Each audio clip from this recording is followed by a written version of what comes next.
Okay guys, so I didn't do an intro for this, so I hope you smile at 3 people today. And what I'm going to do is I'm going to be talking about the homeless shelter. This is what I had to do in school. I don't know, I'm looking like a hot mess right now, but anyways, I hope you guys enjoy this. Make sure you subscribe, favorite, share with everybody, comment what you think, and I will see you for the next video.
I have brought this to the streets, and this is what I discovered. Well, we're with 3 other people here that I've talked to, and they've been in the same situation as me, okay? They're in that now. I got over mine. But here's the thing. We found out that people don't really want to be televised for a number of reasons. And I'm not going to go into that, okay? Now, I'm going to let her ask the questions, but you got to keep your face focused on me, okay? Okay. Because we can't change that. So first of all, why are you on the streets? One of you answer at the... So I lost my job after 23 years, manufacturing. It went overseas and to Mexico and to China after 23 years.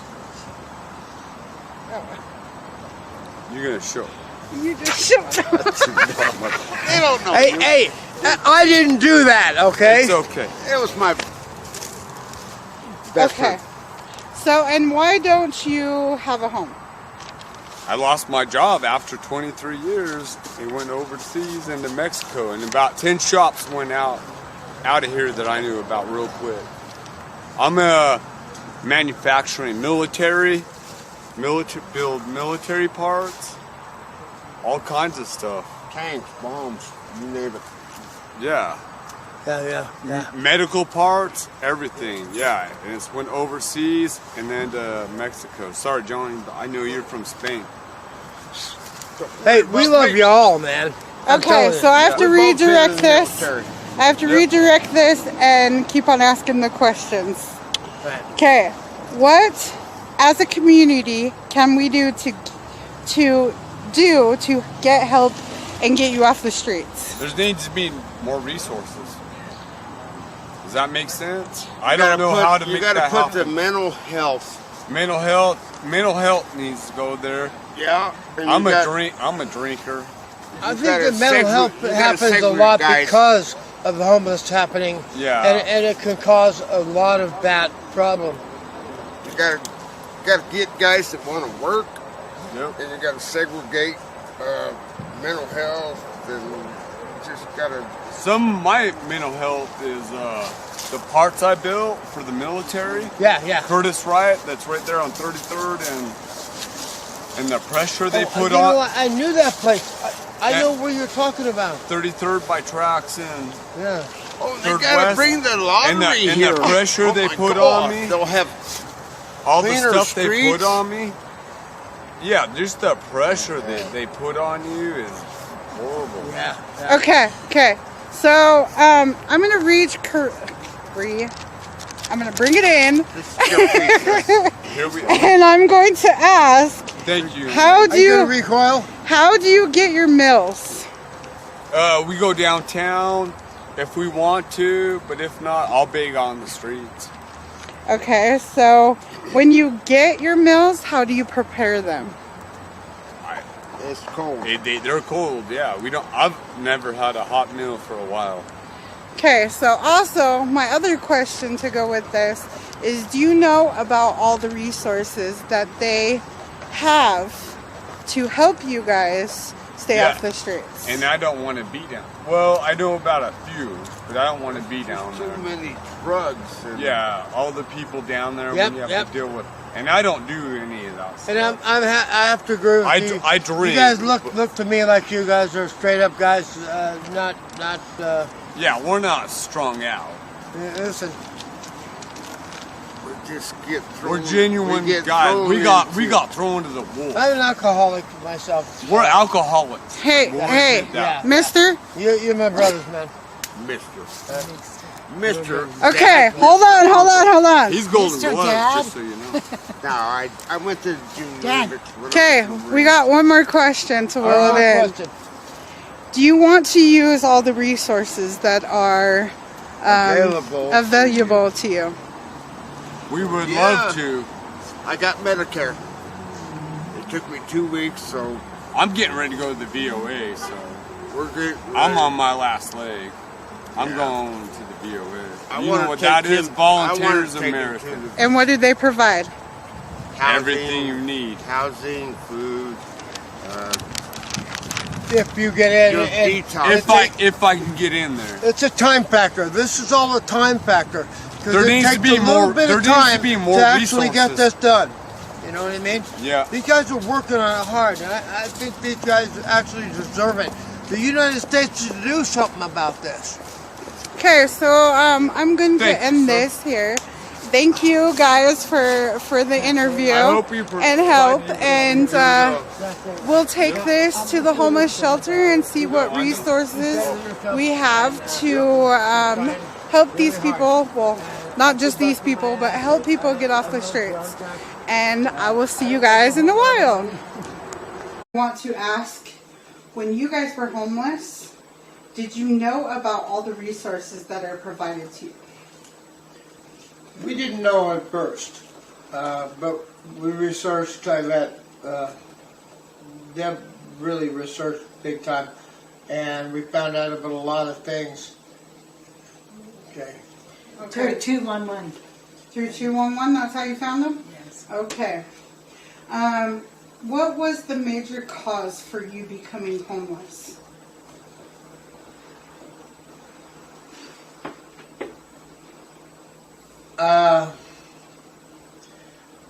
I believe that being on drugs, we were on drugs at the time, and I was trying to maintain everything at the point, and I found out the drugs kind of detoured all that, and I decided to make that move, and jumped out of our apartment and said, I'm not going to do drugs anymore, I've got to change everything, so, and I lost everything, and we ended up homeless.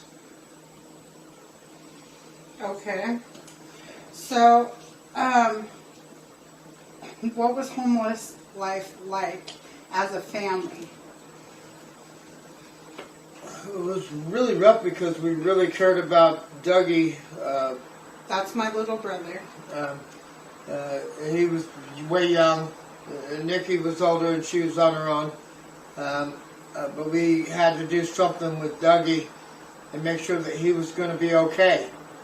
And so eventually, not at first, but eventually, we let him move in with his best friend, his mother, and his best friend, and they helped us out with that situation while Mama and I were homeless.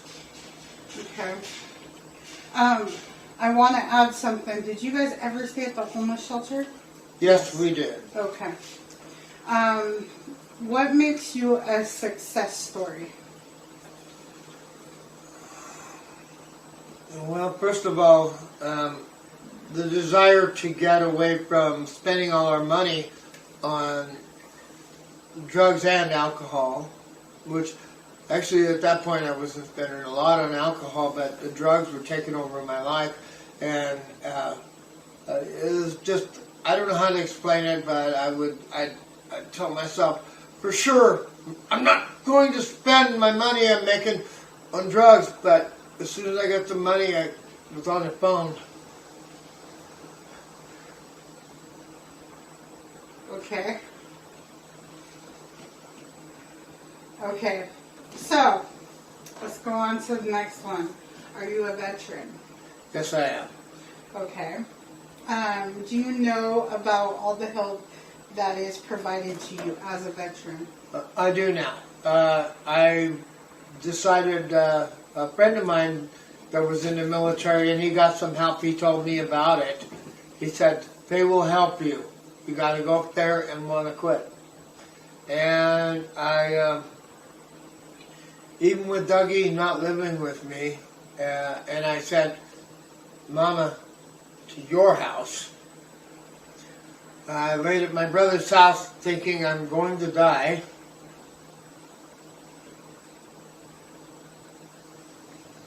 And went there. And I said,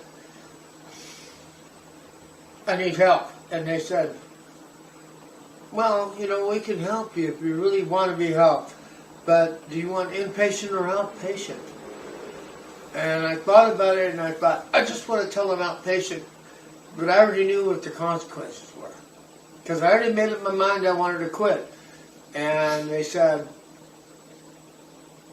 I said, better put me in. Because there wasn't any other answer. I already knew that at this point. As many different avenues as I tried and tried to quit on my own wasn't possible. But that's pretty much where my homelessness came from. But they helped me, and I went through Mother Mary's and learned all of the things, and they restricted me and gave me a place to stay. Excuse me, it was St. Mary's. St. Mary's. Not Mother Mary's, it's St. Mary's. But, and they restricted me, and they tested me whenever. Finally, when they started letting me out of there, they would still test me when I came back and make sure that I wasn't on drugs again. And but I was serious about it once I got in there, and once I started feeling better, they brought all this little stuff out of me that I was feeling bad about. I felt great, and I stuck to that. Okay, so I have a question, even though, because I know about like what was going on, and since she did stay with me, what kept you sober? Knowing that my husband will be sober, helping him, knowing that he knew that I would be sober for all of us to get our family back together. And we definitely worked as a team on this. She helped me. Okay, so to end this off, I want to know that these guys are a success story, and I believe that because I know what they have been through, but also like seeing it behind doors, because I wasn't there most of the time. I was out doing my own thing. And I also wanted to ask you guys, how long have you been sober and clean? 5? Going on. A little over 5 years. Yeah. Try to provide as many resources as we can, and we know that we're not going to be the experts in everything, so we really partner with a ton of nonprofits. I think the last number I heard was we had over 70 formal partnerships with different agencies in the community to help provide those resources. So when someone comes to us, if we don't have the resource here, we can at least help them get to the resource and find out where that is. So whether here at our Salt Lake Community Shelter or in Midvale, we're going to have groups like Department of Workforce Services and on site both places. They're also in our Palmer Court, which is a housing facility for people who've experienced chronic homelessness. And so they're going to be on site all 3 places so that people who are looking for employment, maybe assistance with food vouchers and things like that, they can get to that. On-site in our Salt Lake Community Shelter, we also have the Veterans Administration to help That's with a our good veterans one. programs. Yeah, we need them around. Yes, That we programming do. is crazy. We also have partnered with a couple of nonprofits to provide like on-site mental health therapists on-site here, so people can meet with people and have some access to that. And so we're just going to keep working with people, and then really all of our case managers are going to be great resource lists, you know? And so as we have people reaching out, it's really cool. So I had an experience the other day. I know I'm going to tell you a little anecdote if that's okay. But I had an experience the other day where someone called and needed help, and I wasn't sure how to answer it. So I was like, I think it's this person, but let me check. So I called down to our team, and it was so neat to call. It was one of our housing case managers, and I said, here's the situation. They need help. And she was immediately like, oh my goodness, I can refer to this, and this. I can help her with this. And, it was really nice to know that, like, even though I didn't have the answers, my awesome teammate did, you know. And so I think that's the great thing about resources, is that even if we don't have them right here, we're going to find a way to get them, you know, or help people know where to go to get them, you know. We also have here at our downtown community shelter, we have our client engagement office that also helps with things like birth certificates and IDs. So something those are good resources, right? And I take that for granted that I have an ID in my wallet, you know. But like, if you didn't know where to go to get it, they can help with those processes and help with, I think, some of those fees and things like that to really make sure that people can get what they need. Okay. So let's see, what are some requirements to get these resources you provide? So there's not really like a set requirement. If someone's experiencing homelessness, we want them to come in and we're going to help, you know. Or even, like I said, we have people reaching out fairly regularly who may be about to become homeless or worried about, you know, oh my goodness, this is a possibility, what can I do? We're going to try to share with them like our knowledge and where they can look.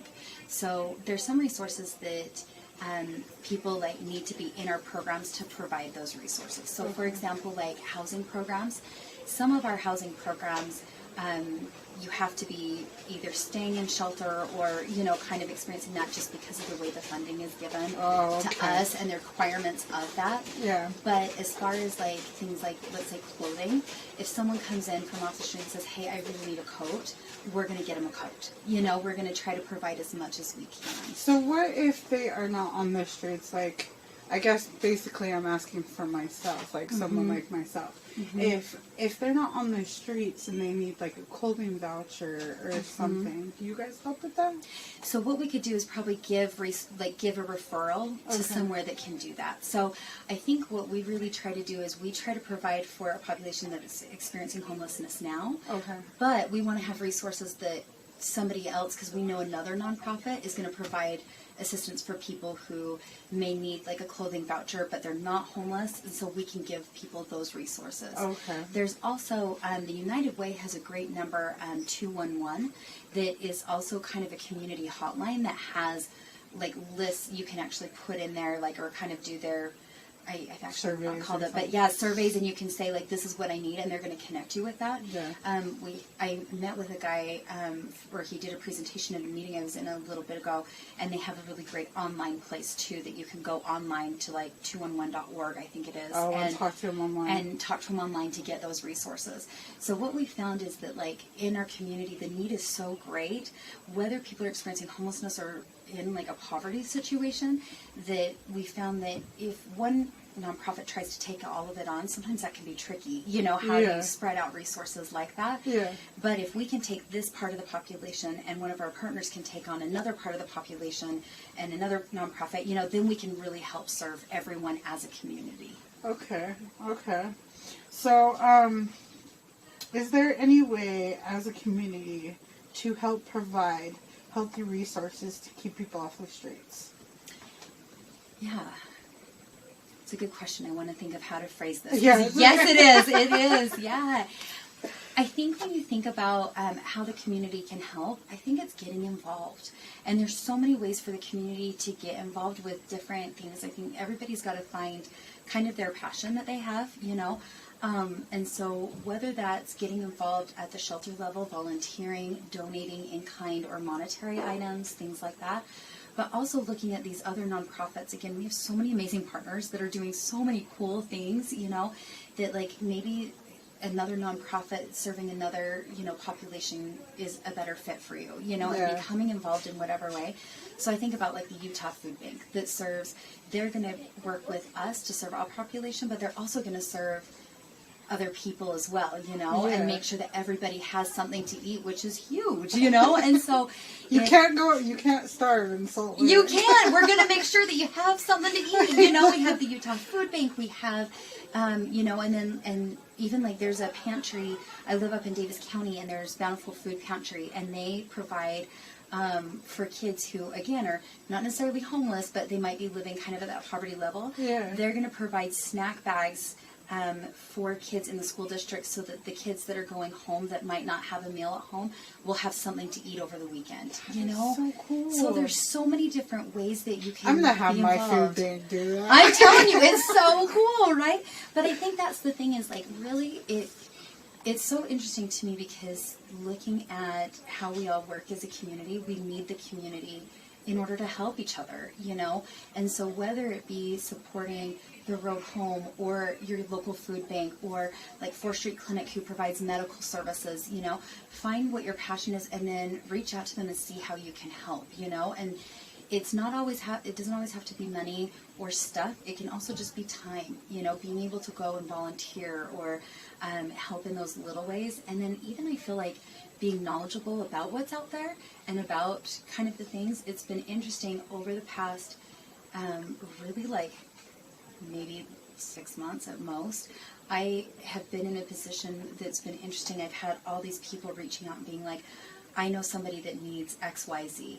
And it's not so much that I have the answers, Yeah. but I've been able to reach out to my team and be like, hey, where could they go for this?